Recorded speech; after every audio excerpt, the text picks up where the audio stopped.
और वैसे भी आप देख रहे हैं कि सच्चाई क्या है रोजगार के लेकर। इन्वेस्टर समिट के आंकड़े तो अब तक सरकार ने जारी नहीं किए कि हमारे इस इन्वेस्टर समिट से इतने लोगों को रोजगार मिला, जबकि वो उस पर तो कितना विवाद हुआ था, कितना आपके विरोधी, आपके विपक्षियों ने सवाल उठाए थे। तो आपको जारी करके बताना चाहिए था, विरोधियों के मुंह पर तमाचा मारना चाहिए था कि देखिए ये आंकड़े हैं जो हम दिखा रहे हैं और इतने लोगों को रोजगार मिला है। लेकिन वो आंकड़े आपके पास होते तब ना। ठीक है नवीन जी, सबसे ज्यादा रोजगार दिए हैं, सबसे ज्यादा रोजगार दे रहे हैं। हाँ, लेकिन आंकड़े क्यों नहीं जारी करते आप? आंकड़े क्यों नहीं जारी करते? जब ये कह रहे हैं कि कुछ नहीं किया, तो आप इनको बताइए ना। आपको दिखाना चाहिए। इन्वेस्टर समिट में आपने दिखाया ना कि इतने करोड़ खर्च हुए, तो वैसे ही रोजगारों का आंकड़ा भी साझा करिए कम से कम लोगों के साथ में, तो आप पर सवाल कम उठेंगे। ठीक है शांति प्रसाद जी के पास में एक बार फिर से जाएंगे। गरिमा जी, मैं बोल रहा हूँ कि मुख्यमंत्री जी ने अब तक के कार्यकालों से सबसे ज्यादा रोजगार दिया है। हाँ सर, बस ये कहने मात्र से हम कैसे मान लें रोजगार दिया है? आप आंकड़े दिखाइए। आपने इन्वेस्टर समिट में करोड़ों रुपया पानी की तरह बहाया, आपके विपक्षी तब आप पर सवाल खड़े कर रहे थे, तो अब उनको जवाब दे दीजिए ना उन आंकड़ों से, जो आपने जिनको रोजगार दिया है, जितना निवेश आया है।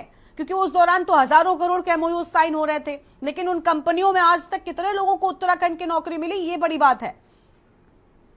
अगर सालों तक कंपनियां खड़ी होती रहेंगी तो सर क्या मतलब है? क्या मतलब है? ठीक है शांति प्रसाद जी, बढ़ती बेरोजगारी के लिए क्या बाहरी जिम्मेदार हैं? क्या जो घर के लोग हैं, क्या जो मूल निवास का मुद्दा है, ये सारी समस्या।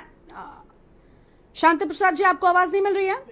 तो ये बोल रहे हैं, सुनाई कुछ दे नहीं रहा है पूरा। ठीक है नवीन जी प्लीज अभी शांत हो जाइए, आपके पास वापस लौटेंगे। शांति प्रसाद जी, आपको मेरी आवाज मिल रही है? मिल रही है जी। शांति प्रसाद जी, आपको क्या लग रहा है, क्या जो उत्तराखंड में बेरोजगारी का मुद्दा है, इसके लिए बाहरी रेडी पटरी वाले जिम्मेदार हैं? क्योंकि अभी इस कदम के बाद से ऐसा लग रहा है कि उत्तराखंड में रोजगार की बहार आ जाएगी। क्या युवाओं को कुछ मिलेगा सर? देखिए गरिमा जी, रेडी पर काम करने वाले जो होते हैं वो अनपढ़ लोग होते हैं, गरीब लोग होते हैं। हाँ। वो किसी भी प्रांत का हो, यदि दो रोटी के लिए किसी भी राज्य में जा रहा है तो उनके साथ अत्याचार नहीं होना चाहिए। मानवता भी कोई चीज है। मगर भारतीय जनता पार्टी अपनी असफलताओं को छुपाने के लिए इस तरह के टंटे करती रहती है। अब देखिए, बेरोजगार संघ के जो यहाँ पर प्रवक्ता बैठे हैं वो सही तो कह रहे हैं कि यहाँ नौकरी दिलानी है तो बाहर की एजेंसी को पकड़ लाओ, खनन का काम कराना है तो बाहर वाले को पकड़ के ले आओ, सप्लाई का काम देना है तो बाहर वाले को पकड़ के ले आओ, और यहाँ के ठेकेदारों को पेटी पे काम दो, 5 लाख 2 लाख का, उनका खून चूस लो। तो जब आपको वाकई उत्तराखंड में रोजगार की इतनी चिंता है तो जो 64,000 पद खाली है उन्हें भर दो। बेरोजगार सब खत्म हो जाए, हमारा भी मुंह पे भी ताला लग जाएंगे। मगर ये भारतीय जनता पार्टी, इसको ये पता नहीं है कि कावड़ में जितना सामान अल्पसंख्यक समुदाय के लोग बनाते हैं, यदि वो बनाना बंद कर दे तो कावड़ का निकालना मुश्किल हो जाए। मगर क्या है जाता है इनका। अब आप समाज लगा लीजिए कि यदि रेडियो में नाम लगेंगे तो यादव जी, गुप्ता जी और अन्य समुदाय के लोग, क्या इनको देखकर आप समाज में झगड़ा कराना चाहते हो? अगर आपको उत्तराखंड के अंदर यात्राओं को सुचारू करना है तो आप सही व्यवस्था कीजिए, मूल निवास लागू कीजिए। उत्तराखंड के अंदर बाहर का व्यक्ति किसी भी तरीके का काम करने के लिए उसके ऊपर 50 तरीके का प्रतिबंध लगाइए, तब तो ठीक है। मगर ये क्या तरीका कि एक तरफ भट्ट, दूसरी तरफ जो है अहमद हो, फिर आप झगड़ा करवाओ और फिर वो राजनीतिक बात करो। ये कौन सा तरीका है भारतीय जनता पार्टी का?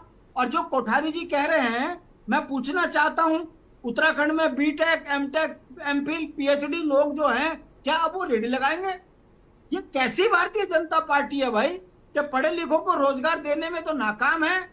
इन्वेस्टर समिट करती है तो सारी कंपनियां भाग जाती हैं। 300 करोड़ रुपए गुजराती लेके चला जाता है इन्वेस्टर समिट के नाम पर। उत्तराखंड के ऊपर कर्ज पे कर्ज तो आप लाद रहे हो, मगर उत्तराखंड के नौजवान बच्चों को कितना रोजगार दिया, इस पे श्वेत पत्र आप जारी नहीं करते हो। और अब कावड़ यात्रा आ गई तो अब आप कह रहे हैं कि अपने दुकान के आगे नाम लिखो, जाति लिखो। ये समाज के अंदर जितना द्वेष फैलाकर सत्ता के नजदीक जाने का प्रयास भारतीय जनता पार्टी कर रही है, ये इनकी सड़ी मानसिकता का परिचय है। और अच्छा शांति प्रसाद जी, ठीक है, आप वही चीज कह रहे हैं ना। देखिए आप लोग भी, क्योंकि यूकेडी की ओर से, यूकेडी ने बहुत लंबी लड़ाई लड़ी है, भले ही वो सत्ता में नहीं आते, लेकिन यूकेडी के लिए ये चीज जरूर कही जाती थी कि प्रदेश की जो मूल समस्याएं थी उनके लिए यूकेडी लड़ती रही है। ठीक है, शांति प्रसाद जी आपके पास लौटेंगे, अभी फिलहाल कांग्रेस के प्रवक्ता अमरेंद्र जी है, उनके पास जाते हैं।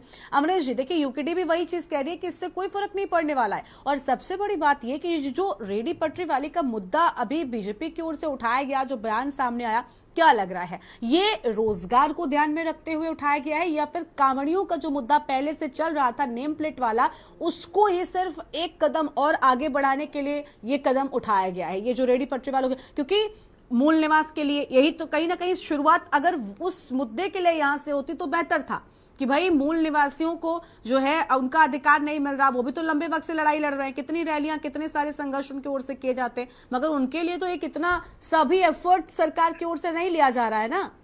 तो ये सिर्फ कांवड़ियों से जोड़ने